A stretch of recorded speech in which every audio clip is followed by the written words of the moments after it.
both of us in the frame. So this week I'm going to take you through a review of one of my other Shepperton stuff because the build that I'm doing isn't quite finished yet for this week. It's a mess over there, so just don't look over there, you'll be fine. Now normally I'd save the best till last, but I genuinely can't kind of wait to do this one. We're going to be reviewing the Shepperton Vader today because Vader is my favourite character ever and I love him. So this is the, what they call Dark Lord helmet, cloak, chest and bust combo. This goes for $9.99.98. You can just buy the helmet separately or just buy the bust bit separately like the chest bit, or you can go for the full combination. Now Vader is a costume that if you get the full costume, be prepared to spend a lot of money on a Vader suit because Vader is not cheap whatsoever. So I'd certainly recommend if you are in the market for a Vader costume, do budget yourself well and always do good research on where you want to get your costume parts from. Lots of places do parts for different Star Wars costumes, so ask around, see what prices you can get, what kind of style you want from your costume, because like the Stormtrooper, Darth Vader has different variants depending on which film he's in. So always find the seller that's going to be right for you. So this is the helmet. It comes in two parts. Obviously this is the main face part. This is actually quite light. I think this one's made out of a particular kind of resin. This is like a resin pour, not vacuum formed like the Stormtrooper suits. It's got the specific Vader paint job on the front, which I didn't really notice was a detail of Vader until I looked closely at the helmet. I was like, oh god, yeah, Vader's not just one colour. I don't know if this colour's a bit too light. To the eye, it seems too light. But the thing is, everything looks completely different on film than it does in person, which is why it's a nightmare if you want to do film-accurate costumes, which is why I tend not to go for film-accurate costumes. So this gives the illusion of like shadow and depth when you're filming something that's ideally supposed to be completely black. Also got the little metal details that go on the front sort of teeth here. Inside there's not a whole lot to talk about. They've hot glued in some mesh in the mouth there, so it shouldn't be too obvious that you've got a mouth underneath, although you might need to wear a balaclava because it's still quite easy to see if there's going to be direct sunlight on your face. Also what appears to be vacuum formed lenses that have been hot glued in there. This is one major gripe I have with this. These lenses are terrible. Now if you look very carefully you can see the lenses are all kind of mottled and weird.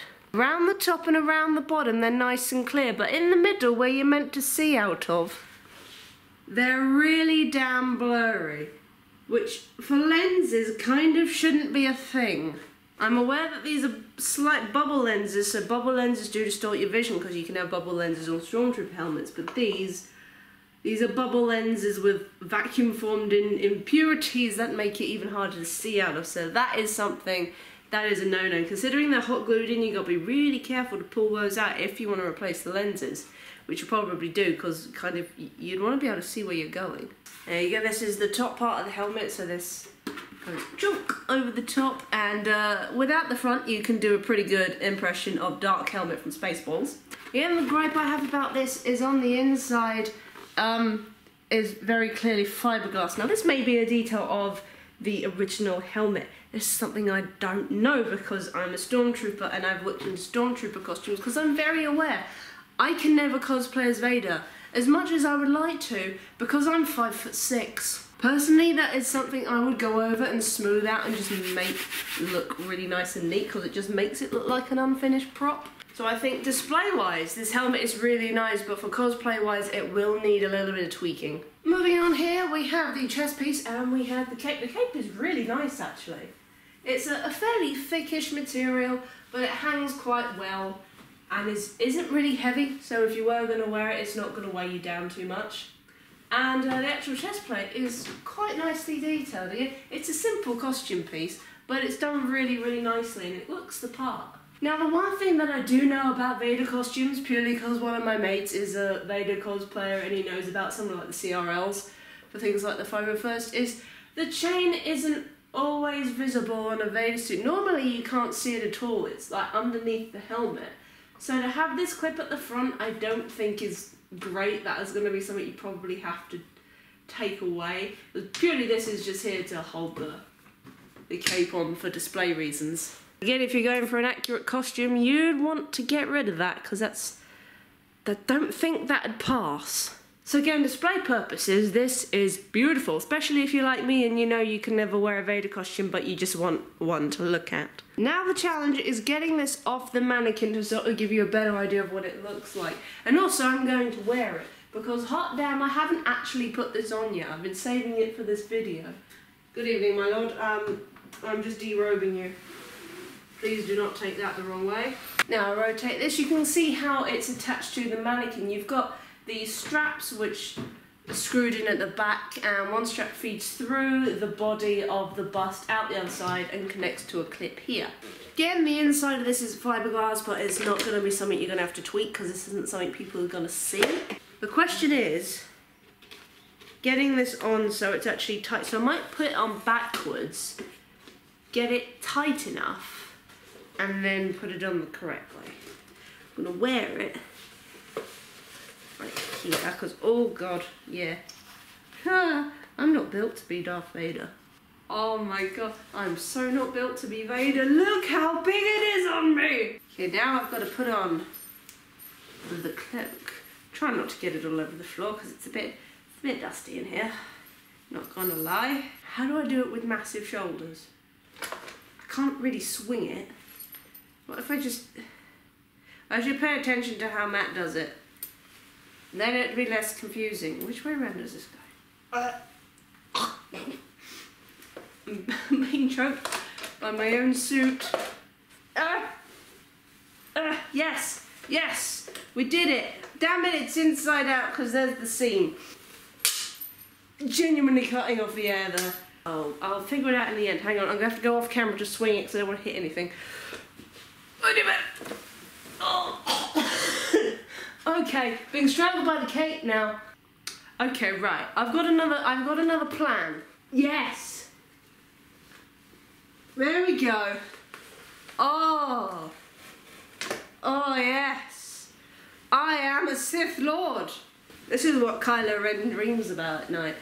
So yeah, I'm gonna keep that there, because I have a feeling if I take it off, I'm going to be strangled, even though you shouldn't really see Vader's chain officially, as far as I know. I'm a stormtrooper, I'm not the Lord of the Sith. Okay, so I think, right, we've got these little straps here. That's to stop the helmet falling forward on my head. Ideally, if I was going to wear this as a costume, this would be padded out more to fit my head better. But it's not, and I'm struggling to put it on because I can't lift my arms much further than that. Oh! Oh god! I can't see what I look like because the lenses are so damn blurry! Hang on, I've got to look out one bit. Oh, is my head twisted? Hello. Hello, oh, there we go. How am I supposed to put the top on? Okay, here's the moment of truth. I'm going to have to stand at a really weird angle to try and find a bit of the lens that isn't blurry that I can actually see out of. So I can look in the viewfinder and try and get this on. Okie dokie. So it's basically that little round bit at the top connects into a socket in the top of the helmet, like a Lego figure pretty much. Again, personally, I would rely on a little bit more knowing what troops are like and how much you move and stuff like that. But here we go. Help. Ow. I could be here literally for the whole evening. I cannot. Oh, there it is. Yes. I do have some really cheap Vader gloves that I got for like £2. So I'm gonna go grab those as well without falling, well, over, basically. This is what it feels like when you like try on one of your parents' clothes when you're like 5 and everything is miles too big for you. Only this is really uncomfortable and really, really hot. It's a hot day today and I'm doing this. Oh, I can see out of a clear bit of my lens. Oh my god, yes! I am Lord Vader! Albeit 5'6" and this stuff doesn't fit. Obviously results may vary. Doesn't fit on me because I am small and it's not been modded to fit me. Because there's no point because I am small. I'll take a few selfies before I take this off because I'm not going to be able to get this back on again. Oh no, now my helmet swivels. I can just about see out the top of the lenses, and oh my god, I feel so cool! Ah! Join me. Oh god, so this selfie's gonna be hard. I'll have to manually turn my own freaking head. Look at it square, because it's got to go on Instagram, isn't it? Okay, now the challenge is, I've got to get this off. Okay, we'll start. Start. Oh. Yeah. Oh, yeah, there we go. So that is the Shepperton Vader.